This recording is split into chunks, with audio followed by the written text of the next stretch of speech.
Olá, alunos da disciplina Eletrônica Analógica, bem-vindos a essa aula. A partir da aula de hoje, nós vamos começar o estudo do transistor bipolar de junção. Até a aula passada, nós estudamos o diodo. Desde o início da nossa disciplina até a aula de ontem, esse foi o nosso assunto. Verificamos a aplicação do componente, como retificador, como regulador de tensão, no caso do diodo Zener, e o LED, que é usado para sinalização, por exemplo. E a partir de hoje, vamos começar a estudar um componente novo, que é o transistor, ou TBJ, também é muito chamado por esse nome. Então percebam que existem vários tipos de transistor, assim como existem vários tipos de diodo. E nesse primeiro momento, o que nós vamos estudar é o bipolar de junção. Depois nós vamos ver também um transistor de efeito de campo. Então já é interessante fazer uma diferenciação entre os dois. No início da nossa disciplina, eu falei com vocês a respeito da evolução da eletrônica, o que nos permite ter, hoje em dia, dispositivos tão eficientes e tão pequenos. Foi exatamente a evolução desses componentes eletrônicos. E citei o transistor para vocês, que ele faz parte desse processo. Então a aplicação dele é muito vasta. Vocês vão ver que existem transistores em eletrodomésticos, né, e também para aplicações industriais. Ele tem várias funções importantíssimas no circuito, então é importante a gente conhecer ele bem. E aí, retomando aquela ideia, né, do início da nossa disciplina, nós temos a questão da válvula eletrônica, que era utilizada até 1947, era um dispositivo usado para a criação de circuitos, de computadores, né, e ele apresentava uma série de problemas relacionados aí à dissipação de energia, aquecimento, a vida útil dele ser muito curta, então ele precisava ser substituído com frequência. E os primeiros computadores ocupavam andares inteiros de prédios, né, devido à ocupação de espaço da válvula. À medida que a evolução foi acontecendo, né, com esses componentes eletrônicos, o transistor surgiu e depois passou a ser aplicado. E depois disso, né, os circuitos integrados apareceram e os processadores também, né, que usam centenas ou até milhares de transistores para cumprir determinadas funções dentro dos circuitos eletrônicos. Então, nossa ideia é começar a estudar o básico para que vocês tenham um entendimento maior de como, por exemplo, até uma porta lógica funciona. A gente pensa que digital e analógica, né, estão bem distantes, mas no final das contas, aqueles circuitos integrados com portas lógicas também trabalham com transistores. Então é importante conhecer ele bem. E a ideia do transistor, então, na substituição da válvula, é ser o componente mais leve, está aqui no último parágrafo, né, com aquecimento desprezível, ou seja, a dissipação de energia dele é muito pequena, robusto, no sentido de que ele vai durar bastante tempo, eficiente, devido a essa questão do consumo baixo, e que funciona com níveis menores de tensão. O transistor também é chamado, ele é considerado, né, uma chave estática, porque ele consegue ligar e desligar circuitos sem que haja, de fato, um movimento dentro dele, igual o caso do interruptor, por exemplo. Então, o estático vem desse nome aí. Então, a ideia básica do transistor é controlar uma corrente, é considerada maior a partir de uma corrente menor. Mas como a gente está falando aqui de eletrônica analógica, essas correntes maiores aí são pequenas também, né? Então, normalmente na casa dos miliamperes, a partir de correntes na casa dos microamperes. Mas nada impede de ter uma corrente de controle aqui também na casa dos mil. Então a ideia básica dele é o seguinte, ele é uma chave, ele controla a corrente que vai fluir pelo circuito a partir de outro valor de corrente. Então nós vamos inserir uma corrente no transistor para ele poder controlar a outra. E o transistor possui vários aspectos diferentes, né? Ou seja, na prática ele não vai ter só uma cara, né, vamos dizer assim. Existem componentes muito diferentes um do outro e ambos são transistores, por exemplo. E a ideia é que ele seja usado como chave eletrônica, no sentido de permitir ou não a passagem de corrente, ou como amplificador, que é a corrente que foi injetada nele, aparece na saída com um valor maior. E aí a gente já está falando também de amplificadores de áudio, por exemplo. Então aqui nós temos uma foto, né? Duas na verdade, mostrando aí alguns modelos de transistores. Vocês chegaram a ver o regulador de tensão 7805, por exemplo, ele tem um aspecto muito semelhante a esse encapsulamento aqui. Mas isso pode ser um 7805, né? Perfeitamente válido, ou pode ser um transistor também. Existem modelos de transistores que usam o mesmo encapsulamento.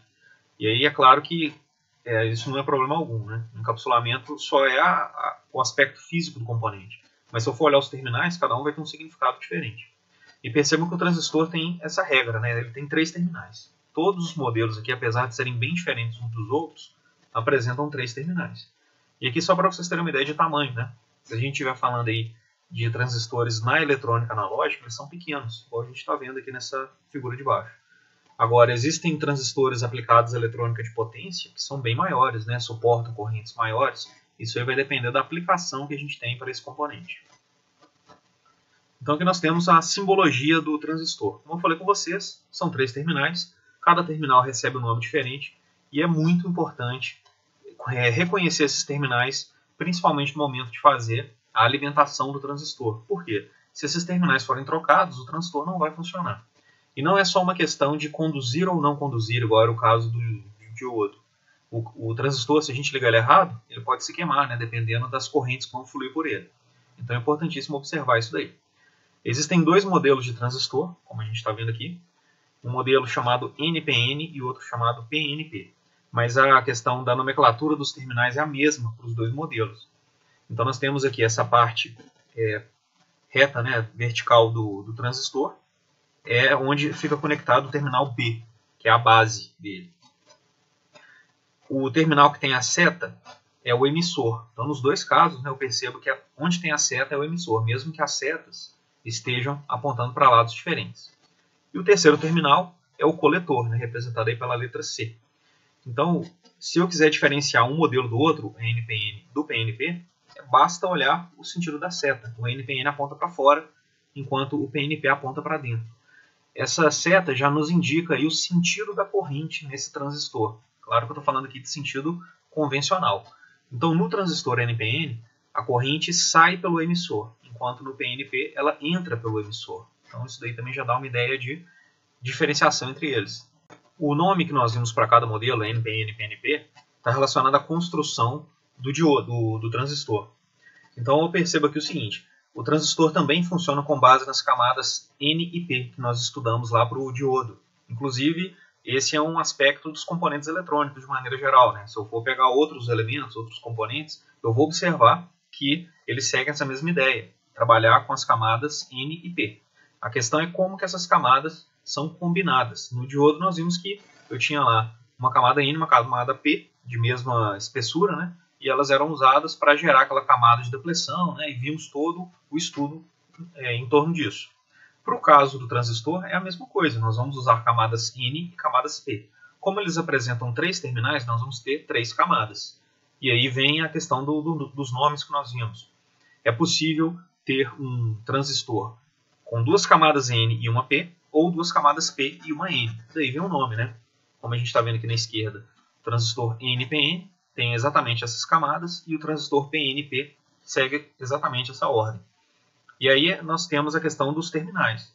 Não mudam os terminais de um para o outro, né? Eu tenho base, coletor e emissor nos 2 casos, sendo a base o terminal do meio.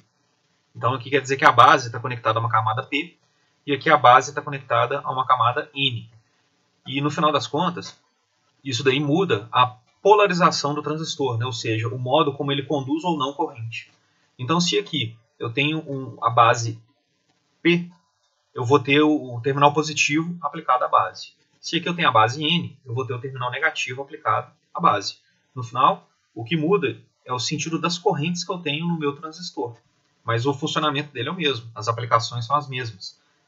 Dependendo da situação, um pode ser mais vantajoso que o outro, mas de maneira geral, na hora de avaliar esse funcionamento, né, essa operação dele, a ideia é a mesma. E aqui nós temos o seguinte: as camadas NPN desse transistor aqui, ou PNP, não tem exatamente a mesma espessura. Então, isso daí é um dado importante. De maneira geral, a base, né, apesar de não ficar muito claro aqui no desenho, mas a base é mais estreita, a do meio, né, mais estreita. A camada referente ao emissor, que a gente pode considerar aqui a da esquerda, é a maior, e a do coletor é a intermediária, né, entre a base e o emissor. E isso daí também varia, né, de uma camada para outra a questão da dopagem, né, ou seja, a quantidade de impurezas que foi colocado em cada camada dessa. Então, no final, eu percebo que a base é fracamente dopada. Isso significa que ela tem uma quantidade pequena de lacunas, nesse caso, ou de elétrons livres, nesse outro caso aqui, em relação às outras camadas. enquanto o emissor é a que tem a dopagem mais forte. Igual a gente está vendo aqui, a camada referente ao emissor é fortemente dopada, enquanto as outras duas são mais fracas, sendo a base a que possui a menor concentração de impurezas. Impurezas aqui entendam portadores de carga, elétrons livres ou lacunas, né, dependendo do tipo de material que a gente tem aí para cada transistor. E é interessante lembrar que existem duas camadas de depleção nesse componente. Então, sempre que eu tiver uma junção PN, eu tenho uma camada de depleção. Existe uma aqui entre emissor e base, e entre base e coletor. E essas camadas de depleção precisam ser polarizadas da maneira adequada para que o transistor funcione. Adequada não quer dizer polarização direta. Importante também lembrar isso. Uma das duas é direta e a outra é reversa, igual a gente vai ver. Então aqui, exatamente essa questão da polarização que eu falei com vocês. A junção BE, né, base e emissor, tem que ser polarizada diretamente. Então eu percebo aqui o seguinte. No NPN, eu peguei aqui a junção emissor-base. Percebam que ela foi polarizada diretamente. Né? O positivo foi ligado na camada P e o negativo foi ligado na camada N. Então, essa camada aqui, essa junção, né, PN, essa camada de depleção, teve polarização direta. Isso significa que ela vai reduzir o seu tamanho e permitir a condução de corrente. Então, tem corrente fluindo aqui ó, na junção base-emissor. E, como nós vimos no caso do diodo, essa queda de tensão que existe, né, de uma camada PN é de aproximadamente 0,7 volts, considerando aqui um transistor de silício, que é o mais comum, inclusive. Nós vamos considerar sempre o transistor como de silício.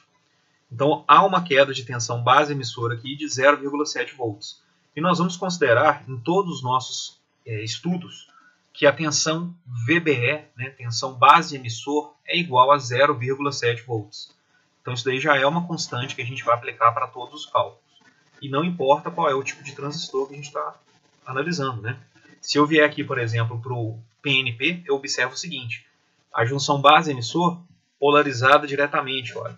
Como agora as camadas inverteram, né, em relação ao NPN, eu percebo que o negativo foi ligado na camada N e o positivo foi ligado na camada P. Desse modo, eu tenho de novo a polarização direta, a redução da camada de depleção, e a corrente vai fluir por aqui do mesmo jeito, né? Na verdade, do mesmo jeito no sentido de que há condução, porque se a gente for analisar, a corrente está no sentido oposto, né? Aqui a gente percebe que ela entra na base e sai pelo emissor, por isso que o NPN tem a seta para fora, enquanto que o PNP, a seta é para dentro. Por quê? A corrente está entrando pelo emissor, porque eu mudei a polaridade da fonte, né? De modo a garantir essa polarização direta na junção BE, base-emissor. Por outro lado, temos a junção aqui base-coletor. E é importante que essa junção seja polarizada reversamente, igual a gente está vendo aqui. Então, se eu tenho uma polarização reversa, o terminal negativo vai na camada P e o terminal positivo vai na camada N. E aí a polarização aqui ficou reversa. A camada de depleção entre base e coletor vai aumentar, em vez de diminuir, como foi o caso da camada entre base e emissor. E aqui, nós vamos observar a mesma coisa. Eu tenho aqui a fonte de tensão, o material N recebeu positivo, o material P recebeu negativo. Então, invertemos aqui as camadas, invertemos também a fonte, né, que é usada para fazer a alimentação. E aí, do mesmo jeito, a camada de depleção aqui vai aumentar. Tá? Então, tenham isso em mente. A junção base-emissor diretamente polarizada, queda de tensão 0,7, e a camada base-coletor reversamente polarizada vai ter uma queda de tensão que a gente não conhece ainda, vai variar de circuito para circuito. Nesse slide a gente observa a explicação que eu acabei de dar para vocês. Né? A junção BE polarizada diretamente possui-se a camada de depleção reduzida, fazendo com que os elétrons fluam entre os dois terminais, igual eu acabei de explicar. E como a base possui uma dopagem fraca, sua corrente é reduzida. Como eu tinha falado com vocês anteriormente, né? A dopagem dela é mais fraca, isso significa que ela tem menos portadores de carga. Então a base, comparado com os outros dois terminais, apresenta sempre uma corrente muito pequena. Então normalmente essa corrente aí é 1%, 0,5% da corrente de coletor, por exemplo. É uma corrente muito pequena. E aí, como essa corrente é reduzida, os elétrons são capazes de atravessar a camada de depleção base-coletor, mesmo que ela esteja reversamente polarizada, atraídos pelo elevado potencial positivo ali aplicado. Então vamos entender isso aqui um pouco melhor. Vou voltar aqui no slide que a gente acabou de analisar e vou analisar para o NPN. Então, para o PNP vai acontecer a mesma coisa, só que com as polaridades invertidas. Então, a ideia aqui seria a seguinte. Essa junção base-emissor está polarizada diretamente, como nós vimos. A corrente, então, vai entrar na base e vai fluir para o emissor. Se a gente for analisar a corrente no sentido convencional, que é o que a gente sempre está fazendo, é isso que acontece. Agora, se eu pensar em termos de elétrons, o que vai acontecer aqui? Os elétrons estão no terminal negativo, é aquele sentido real da corrente elétrica, né? Então, esses elétrons vão ser atraídos aqui para o emissor e vão fluir, né, do emissor para a base para chegar até o terminal positivo. Isso daí é de se esperar, né, porque a corrente feche esse ciclo aqui. Mas aí nós vamos ter uma consideração importante aqui, que é a seguinte. Essa tensão que foi aplicada entre base e coletor é uma tensão maior do que essa aplicada entre base e emissor. Então percebam que até a fonte está sugerindo isso, né, que eu estou usando uma célula só e que eu estou usando mais células, né, ou seja, esse nível de tensão aqui é maior do que esse. Então essa tensão aqui, que é aproximadamente 0,7, né, devido à queda de tensão para a redução da camada de depleção, é uma tensão pequena e essa aqui é uma tensão maior. De modo que esse terminal positivo que foi aplicado ao coletor exerce aqui uma força de atração muito grande em relação a esses elétrons que chegam para o emissor. E aí a gente já começa a pegar a ideia dos nomes, né? Então significa que o emissor recebe os elétrons aqui da fonte e emite esses elétrons até a base, né? Só que quando esses elétrons chegam aqui na base, eles têm dois caminhos para seguir. O primeiro, né, é fechando aqui o circuito, que não tem segredo, né? A gente já entendeu como que essa malha aqui funciona. E o segundo caminho, né, que acontece aqui é que esses elétrons vão para o coletor. Aí pode parecer um pouco estranho, porque essa camada de depleção ficou reversamente polarizada. Então, como que os elétrons atravessam essa camada? Isso aí acontece porque existe uma força de atração muito grande do lado direito aqui. Esse terminal positivo da fonte é representado aí, né, por um valor mais significativo, de modo que a maior parte dos elétrons que chegaram na base são atraídos para o coletor. E aí eles atravessam a camada de depleção, mesmo que ela não esteja reduzida. Isso aí a gente via no caso do diodo Zener, que mesmo na polarização reversa, ele conduzia a corrente. É a mesma coisa. É possível que o diodo, ou que uma camada PN, conduza a corrente na polarização reversa, né? Então a ideia básica é o seguinte. O emissor recebe esses elétrons da fonte, emite esses elétrons para a base, e o coletor coleta esses elétrons da base. Isso significa que a maior parcela da corrente de emissor flui para o coletor, e uma pequena parcela flui para a base. Então, se a gente for analisar aqui, né, imagina que eu tenho, vamos colocar de exemplo, 10 mA. Chegou aqui 10 mA no emissor. É possível que eu tenha uma corrente de meio miliampere indo para a base, ou até menor do que isso. Na verdade, é menor, bem menor do que isso. Vamos colocar aí 0,1 mA indo para a base, e os outros 9,9 mA indo para o coletor. É perfeitamente possível, porque esse terminal aqui, positivo, né, tem um campo elétrico mais intenso do que esse terminal aqui. Então ele consegue atrair os elétrons passando pelo coletor, mesmo a gente tendo essa camada de depleção estendida. É perfeitamente possível que isso aconteça. Para o caso do PNP, é só pensar ao contrário, né? Em vez de pensar nos elétrons saindo aqui do emissor, eu vou pensar nos elétrons aqui do lado do coletor, né? Então a lógica inverte, mas o funcionamento é o mesmo. Então eu vou ter uma corrente alta, né, uma quantidade alta de elétrons chegando aqui para o coletor e chegando aqui também para a base, né? Esses elétrons que chegaram aqui para a base vão se unir aos elétrons do coletor e ir para o emissor no final das contas. Ou seja, só mudou mesmo a questão da polaridade. Em vez da corrente, né, dos elétrons chegarem aqui no emissor e se dividirem entre base e coletor, os elétrons chegam na base e no coletor, se unem para fluir pelo emissor no final das contas.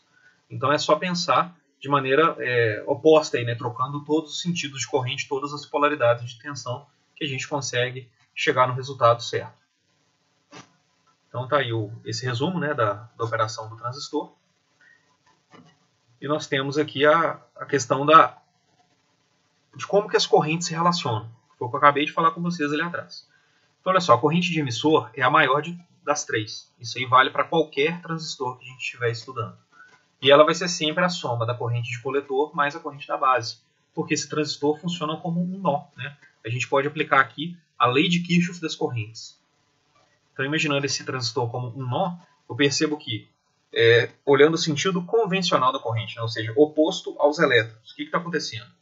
Se o transistor for NPN, né, a seta apontando para fora, nós temos aqui a corrente de coletor chegando, a corrente de base chegando e a corrente de emissor saindo. Ou seja, a de emissor é a soma das outras duas. Lei de Kirchhoff dos nós. Se esse transistor for PNP, é o oposto. A corrente chega pelo emissor e flui, né, entre base e coletor depois. Mas percebam que a soma continua a mesma, né? Independente do modelo que eu vou analisar, é só pensar em como que essa soma aqui vai acontecer.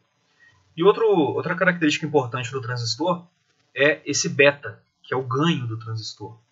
Então todo transistor possui uma relação entre corrente de base e corrente de coletor. No início da aula, eu falei com vocês que o objetivo desse componente é controlar uma corrente maior, nesse caso aqui é a corrente de coletor, a partir de uma corrente menor, que é a corrente da base.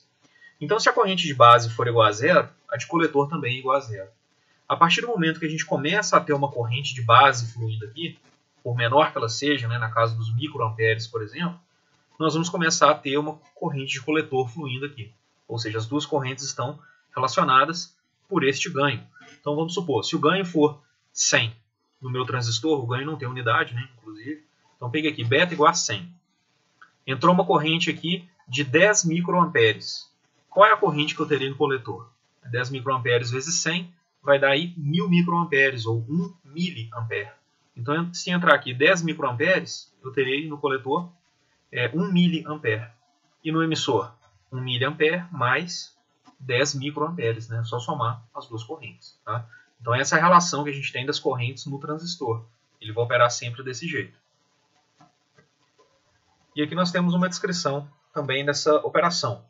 A maioria aqui das informações eu já passei para vocês.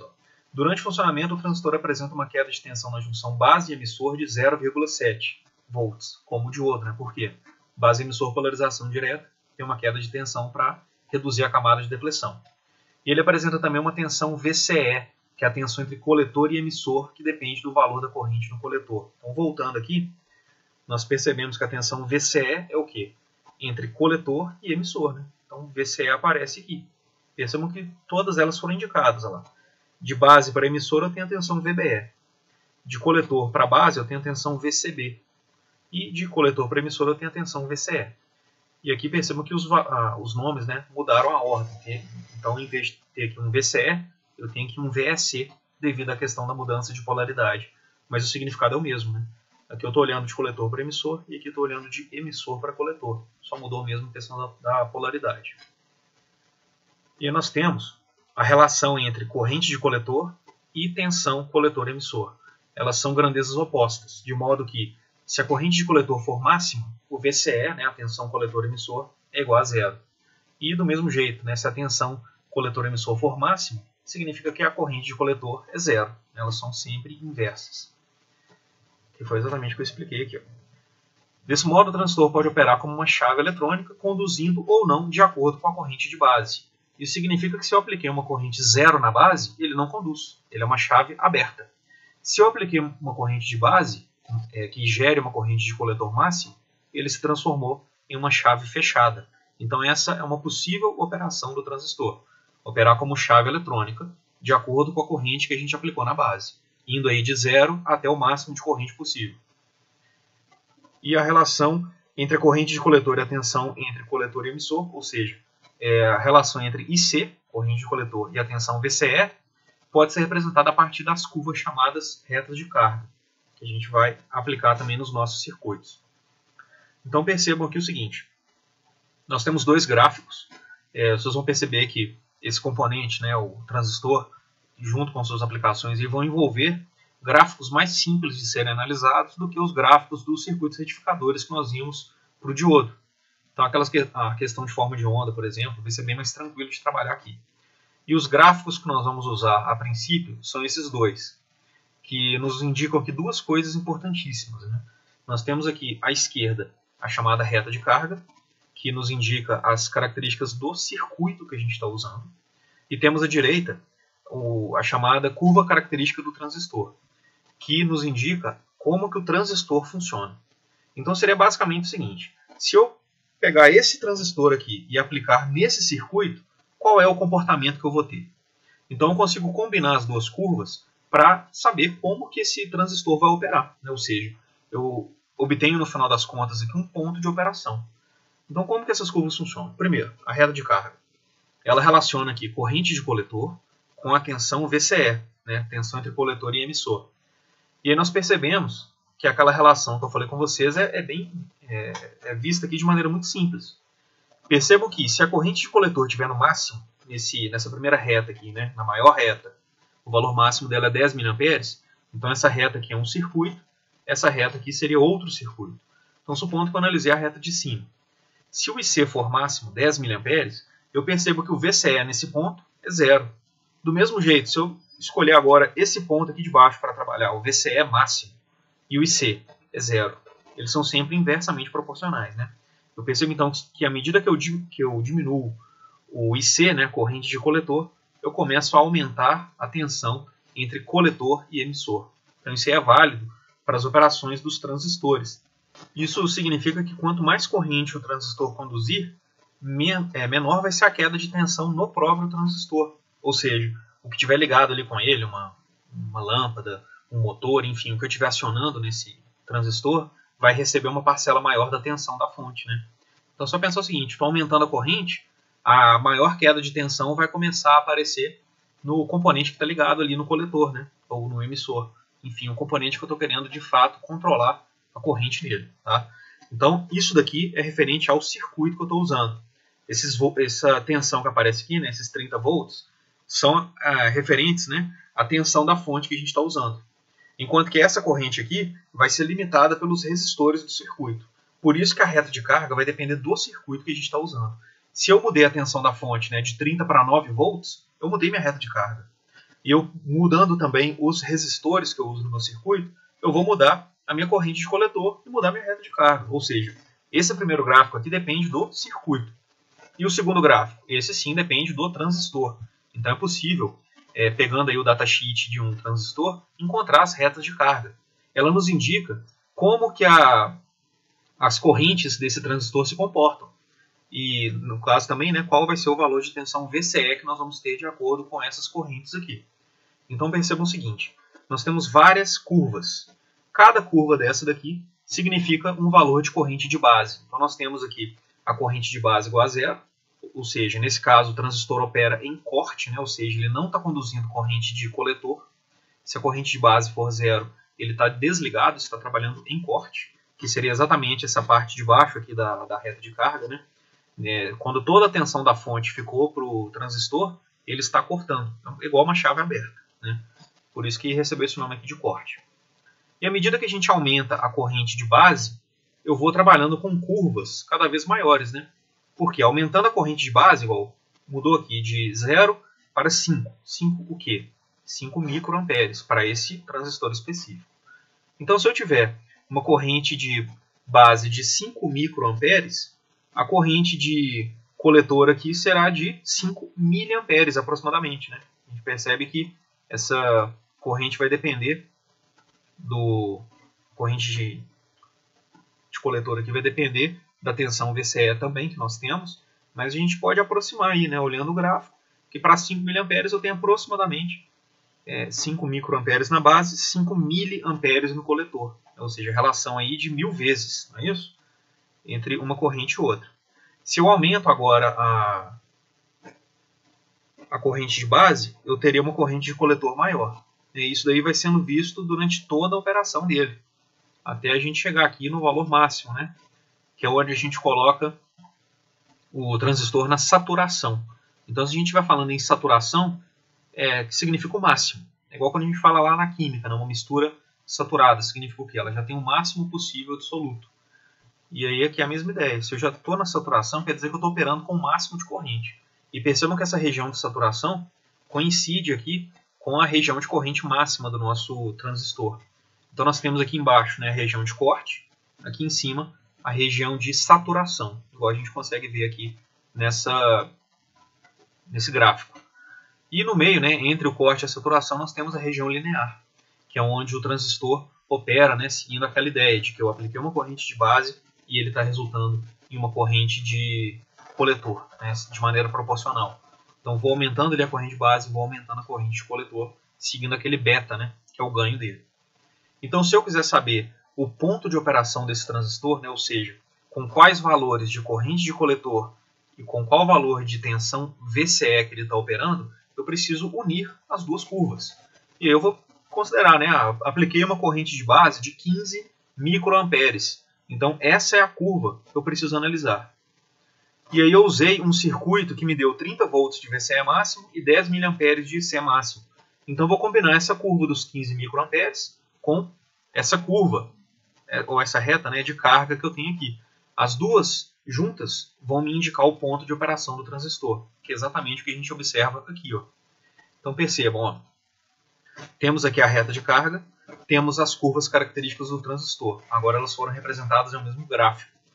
E aí, onde aconteceu a interseção, né, da reta de carga e da curva característica, é o ponto de operação que eu tenho.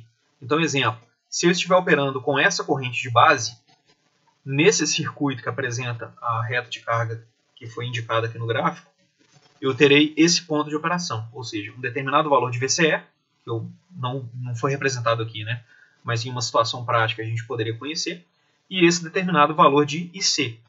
Então vamos supor que em vez de usar essa corrente de base, eu usei a corrente de base referente à curva de cima. Então, exemplo, em vez de usar 10 microamperes, eu usei 15 microamperes na base. O que significa isso? Que agora eu terei um novo ponto de operação. Então, olha só, esse ponto de operação subiu. Né? Eu aumentei a corrente na base, o ponto de operação vai ficar mais alto. E aí, o que esse ponto significa? Uma corrente de coletor maior, a gente está vendo que ela vai ser maior se eu estiver trabalhando nesse ponto de operação, e uma tensão VCE menor. E se eu aumentar essa corrente de base mais ainda, o que vai acontecer? Eu vou ter um ponto ainda mais alto, uma corrente de coletor ainda maior e uma tensão VCE ainda menor. Então, à medida que eu vou aumentando aqui a corrente de base, né, eu vou trabalhando com curvas cada vez mais altas e vou me aproximando ali da saturação desse transistor. Vai chegar um momento que eu vou colocar uma corrente de base tão alta que eu vou chegar no ponto mais alto aqui da curva, né? Não necessariamente o máximo, né, devido a questões de aplicações práticas, né, do transistor real. Eu não vou chegar a esse valor máximo aqui, mas eu vou chegar bem próximo dele. E aí, quando eu estiver próximo o suficiente, eu falo que esse transistor está saturado. Mesmo que eu aumente a corrente da base, eu não consigo aumentar a corrente de coletor. Eu cheguei no limite dele. Então, essa região aqui de cima é a região de saturação. E a região de baixo aqui é a região de corte. Né? O que eu observo? Se eu diminuir a corrente de base agora, o ponto de operação vai ficar mais baixo, de modo que o VCE vai aumentar e o IC vai diminuir. Então, se eu continuar diminuindo a corrente de base, vai chegar um ponto que eu vou zerar esse valor de corrente, e aí o VCE vai ser máximo e a corrente de coletor vai ser zero. Então, eu digo que eu cheguei no corte. E aí a gente tem a representação dos pontos importantes aí da reta de carga, combinada com as curvas características do transistor.